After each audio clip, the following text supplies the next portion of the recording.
Bienvenue sur Ici Beyrouth. Dans le cadre des interviews que nous effectuons à l'occasion de la Semaine du Sourd organisée au Liban et dans les pays arabes en avril, nous parlerons aujourd'hui de la prise en charge pluridisciplinaire de la surdité avec nos invités Halam Farrej Matar, psychomotricienne à l'IRAP, Viviane Matar Touma, psychologue et présidente du Bureau libanais de la recherche en surdité, et Hanadi Hamawi Houbaïa, orthophoniste à l'école libanaise des aveugles et des sourds à Brabda. Bienvenue. Merci. Docteur Touma, je voudrais commencer avec vous. Qui travaille auprès d'un enfant, d'une personne sourde? Alors, il faut dire que dans les institutions spécialisées, donc qui sont comme aussi des écoles spécialisées, il y a toute une équipe qui est multidisciplinaire. Donc il y a l'éducatif, comme les enseignants, comme les orthopédagogues, comme les moniteurs qui peuvent accompagner également et les aides. Dans le paramédical, il y a les orthophonistes, les psychomotriciens, les psychologues, les ergothérapeutes aussi. Dans le psychosocial, il y a les assistantes sociales.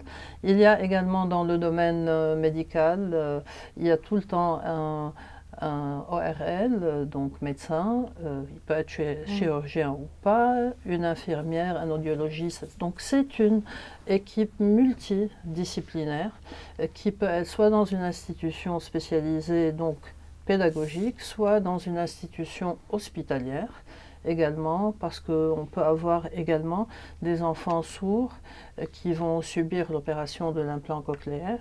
Donc là, il y a également une orthophoniste comme l'audiologiste, comme le médecin ORL et le psychologue qui peuvent les suivre avant et après l'opération. En quoi consiste le travail d'un psychologue auprès d'un enfant sourd?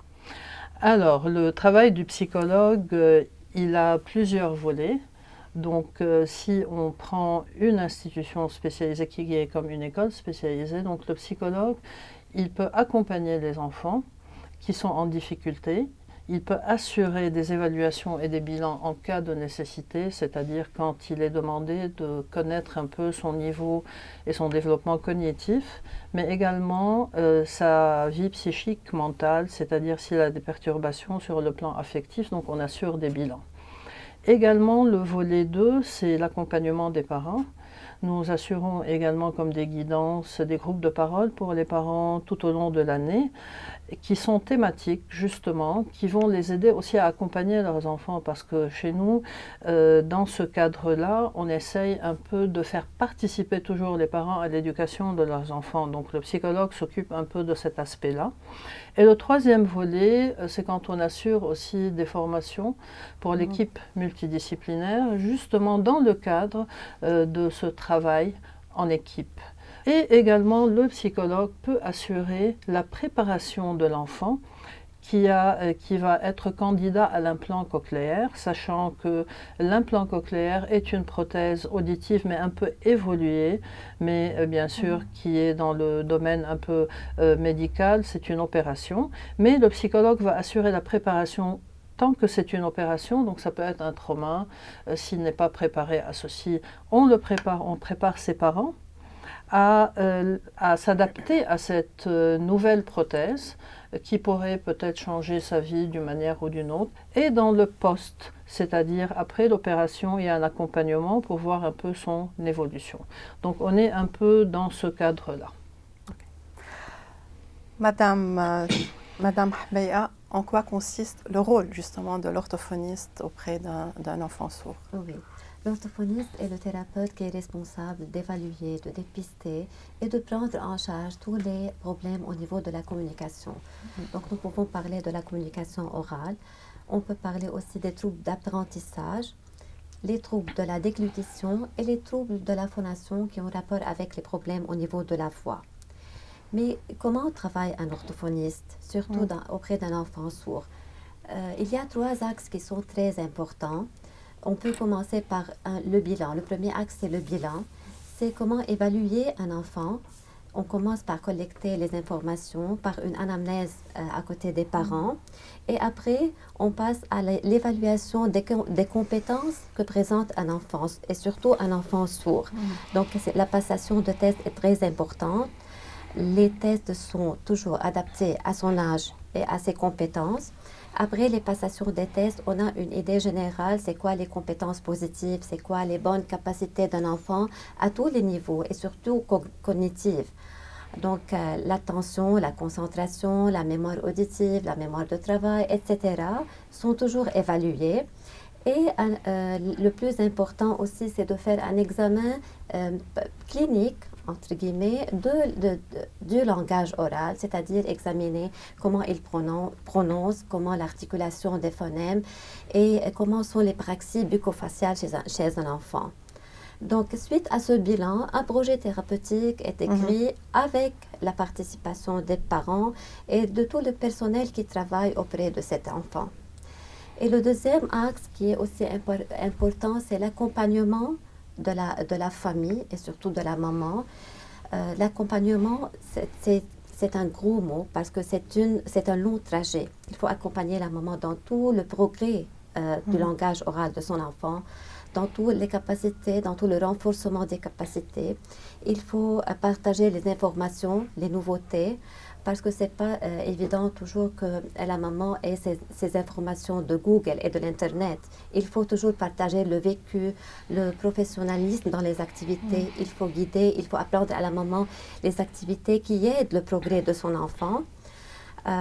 Et le troisième plan, c'est la collaboration avec l'équipe pluridisciplinaire, les profs de son école. Nous venons à vous alors, Madame Matar. Quel est votre rôle auprès de l'enfant sourd? Oui, alors la psychomotricité, elle assure pour un enfant qui présente une déficience auditive un bien-être au niveau corporel en premier lieu, au niveau émotionnel et au niveau mental aussi. Donc la psychomotricité, si un enfant il est implanté ou pas, on offre un lieu de travail où l'enfant va expérimenter des situations à partir de trajets qui vont l'aider à mieux se construire, à mieux se connaître son corps, mieux mouvoir et donc s'exprimer aussi, parce que c'est un enfant qui présente une déficience auditive, normalement, il a un retard de langage. Nous, en tant que psychomotricienne, on favorise le langage par le biais des mimiques faciales, il va s'approprier ses émotions, il va acquérir chez nous une précision au niveau gestuel qui va l'aider aussi pour apprendre la langue des signes et être précis dans sa communication. La psychomotricité, elle assure plusieurs axes de travail, plusieurs domaines. J'aimerais bien parler des troubles d'équilibre chez les enfants sourds, parce que normalement la surdité elle est accompagnée d'un déficit vestibulaire, c'est-à-dire des difficultés au niveau de l'équilibre, qui sont parfois fluctuants, partiels et parfois totales. On voit vraiment que c'est handicapant pour la personne. En psychomotricité, il y a des trajets qu'on offre à l'enfant avec un matériel précis, très stimulant, très enrichissant, et aussi des situations où l'enfant, avec son corps, il va pouvoir expérimenter, se déplacer, trouver son référentiel interne pour avoir un bon équilibre, et donc pouvoir se déplacer, avoir cette stabilité encourageante pour qu'il puisse se lancer et découvrir son environnement. Et on travaille aussi surtout le domaine du tonus, c'est l'état de notre muscle au repos et au mouvement, et comment l'enfant sourd, il faut aussi communiquer ça par le langage tonico-émotionnel et par son expression corporelle. Normalement, on a un défaut d'ajustement, c'est-à-dire la personne, ou bien elle est trop rigide, on dit qu'elle est hypertonique, ou bien plutôt mou, elle a un comportement, l'état molle, l'état mou des muscles. Donc, on essaie autant que possible de donner à la personne la possibilité de faire un ajustement au niveau tonique. Et donc, ça va agir sur la globalité de son être, sur ses déplacements et sur son état global.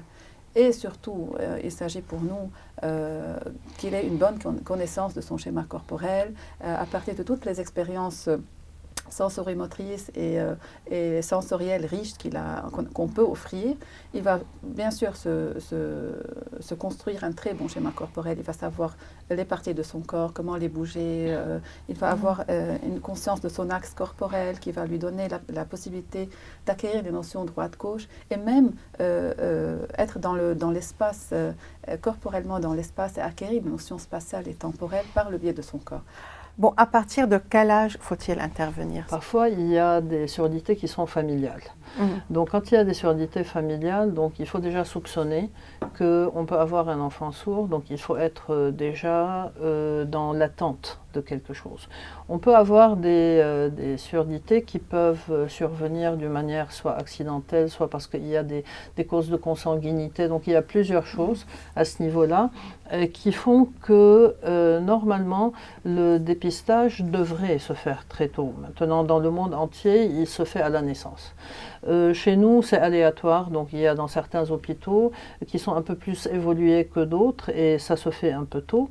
Mais il ne faut pas oublier sur le plan psychologique qu'il y a aussi le déni des parents. C'est-à-dire, j'aimerais dire une chose ici qui est très importante, c'est que tout enfant qui naît, il babille, il fait sortir des sons, y compris la personne sourde, l'enfant sourd. Donc les parents pensent qu'une fois que ce babillage s'arrête, ils pensent qu'il est devenu sourd. En fait, c'est ça. Donc ça peut être soit l'ignorance, soit parce qu'ils ne veulent pas savoir, donc c'est le déni. Mais en fait, le babillage existe déjà chez tout le monde. Sauf que l'enfant, entendant a un retour. Donc quand il babille, on lui fait sortir des sons et lui, il est content, il fait la même chose. Avec la personne sourde, il n'a pas de retour. Donc il s'arrête de babiller. Alors là, ça c'est déjà un fait. C'est pour ça que dans notre prévention, notre information, on informe les parents que non, il n'est pas devenu sourd, il y avait d'autres causes. Là, c'est la collaboration avec le médecin, avec toute l'équipe un peu qui est supposée les mettre sur les rails.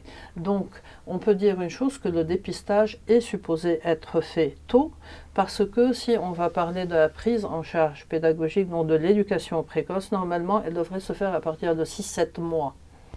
Donc 6-7 mois jusqu'à l'âge de 2 ans et demi, avant d'être dans la période du préscolaire. C'est important que durant cette période-là, qu'il y ait une stimulation, que l'enfant soit, il y a l'éducation auditive, il y a avec les orthophonistes, il y a avec la psychomotricienne aussi, donc il y a beaucoup de stimulation, et avec les psychologues, ça peut être aussi une stimulation cognitive. Donc c'est un travail d'équipe qui devrait nécessairement se faire dès 6-7 mois, donc pour pouvoir préparer la personne à être vraiment dans un cadre éducatif qui soit pour elle, en dehors d'une corvée, quelque chose d'attrayant. Madame Ahbey, à l'orthophonie, c'est aussi à un âge aussi jeune qu'on intervient? À notre avis, la communication orale, elle commence dès la naissance d'un enfant. Quand il pleure et la maman vient pour voir son besoin, quand il pleure parce qu'il a faim et la maman vient avec sa voix, son intonation, ses caresses pour répondre à ses besoins, c'est ça le premier phénomène de communication que l'enfant apprend et qu'il développe avec le temps et avec les mois. Donc, là où il y a le dépistage, où on découvre qu'il y a un problème, il faut intervenir. Donc, mais ça diffère d'un enfant à un autre, ça dépend au level. Et là, pour la psychomotricité, je pense que c'est au premier pas. Oui, sûrement. On peut faire aussi même des interventions en couveuse, en psychomotricité, les massages, vraiment pour prendre soin de l'enfant avec sa globalité, les sensations et tout. Donc sûrement, dès qu'il y a un dépistage de la surdité, nous sommes là, on peut faire un bilan et voir aussi accompagner les parents, c'est surtout aussi la guidance parentale, pour encourager le mouvement et non pas, parce que les parents aussi, si Madame Touma est d'accord avec moi, il y a une surprotection dès qu'il y a le diagnostic de la surdité, donc on protège l'enfant, vraiment on ne l'encourage pas à se déplacer. Donc là, c'est notre rôle parce que le mouvement, vraiment, c'est la parole, c'est l'existence de cet enfant, il faut l'encourager. Et bon. Est-ce que cet accompagnement doit être à vie, que ce soit l'orthophonie, la psychomotricité ou l'intervention psychologique auprès des enfants sourds ou des adultes sourds plus tard? C'est-à-dire du moment où ils ont une audition déficiente et du moment où ils sont continuellement dans ce travail d'enrichissement personnel, que ce soit sur le plan pédagogique ou bien aussi sur le plan social puis professionnel, ils ont besoin de repères. C'est pas qu'ils ont besoin tout le temps de quelqu'un. Maintenant, sur le plan orthophonique, parfois, oui, il y a besoin qu'il y ait, tout dépend de l'âge et du besoin de la personne, des séances d'orthophonie de temps en temps. Donc c'est un peu plus serré chez les enfants, chez les adolescents, chez les adultes, c'est dépendamment du cas. Maintenant, en psychologie, il y en a qui qui ont une atteinte de l'image personnelle. Donc là, le travail du psychologue est très important pour les amener, surtout à l'âge de la puberté, de l'adolescence, quand il y a cet éveil. Et quand l'adolescent se dit « mais pourquoi c'est moi et pourquoi c'est pas quelqu'un d'autre? Pourquoi je n'entends pas ?» Il y a l'image de soi, il y a tout ce travail-là. Là, ils ont besoin vraiment d'accompagnement. Et si aussi les parents ne sont pas investis dans la relation, également, on a besoin donc de travailler à ce niveau-là. Mais j'aimerais ici, moi, ajouter quelque chose qui est assez important dans le développement et qui pourrait influer sur le développement personnel de quelqu'un, c'est-à-dire s'il n'est pas bien pris en charge et stimulé cognitivement. Parce que il y a une chose très importante qu'il faut savoir, c'est que quand un enfant est dans le ventre de sa mère, et il a tous ses sens qui sont fonctionnels, il peut percevoir ce qui vient de l'extérieur. Donc quand il va naître, de 5 mois de gestation à 9 mois, il y a déjà 4 mois où il peut percevoir des sons, des lumières, etc. Donc beaucoup d'études ont été faites à ce sujet-là. La personne qui est née sourde, elle a déjà un retard de 4 mois à ce niveau-là de perception. D'accord? Donc un retard de perception. C'est pour ça que parfois il y a des gens qui se posent la question, est-ce qu'ils sont intelligents? Voilà, est-ce qu'ils sont intelligents? Est-ce qu'ils ont un déficit intellectuel? Moi je dirais ils ont un retard dans les acquisitions, dans la perception. Et là, l'éducation et le travail d'équipe et tout ce que les collègues viennent de dire va les aider à retrouver un certain rythme très proche des personnes qui sont entendantes. Il y aura toujours un petit décalage au niveau du développement, au niveau de l'acquisition, peut-être au niveau de la structure de phrase, parce que là, on ne va pas rentrer dans le domaine des signes et de la langue des signes, etc., parce que ça fait aussi un décalage par rapport à leur apprentissage, mais je voudrais dire que les personnes ont toutes les capacités cognitives, sont capables de penser, de percevoir. La surdité n'est pas associée à un déficit intellectuel, sauf s'ils sont nés avec déjà une surdité syndromique, un autre syndrome qui accompagne. Ça, on est dans un autre champ, mais ils ont toutes les capacités cognitives. Je souhaiterais ajouter pour le suivi, si c'est à vie ou pas, en psychomotricité, au fait, quand l'enfant sourd est en bas âge, donc on travaille surtout le mouvement et l'équilibre et tout, mais aussi quand il est à un âge plus avancé, à l'adolescence et tout, on a aussi un autre rôle à jouer avec lui au niveau de la planification, de l'attention, de la résolution des problèmes. Donc tout ce qui est fonction cognitive et exécutive, pour qu'il puisse aussi être autonome et dépendant, et ne plus dépendre au fait de la personne.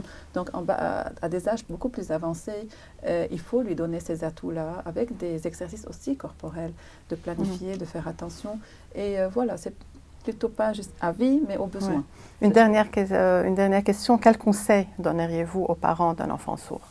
De les aimer, parce que c'est un être humain qui a tout simplement une audition déficiente, un sens en moins, mais qu'on peut facilement investir dans d'autres sens et d'autres énergies. C'est quelqu'un qui a besoin de notre amour, de notre cadre, de notre sécurité et surtout de cette confiance.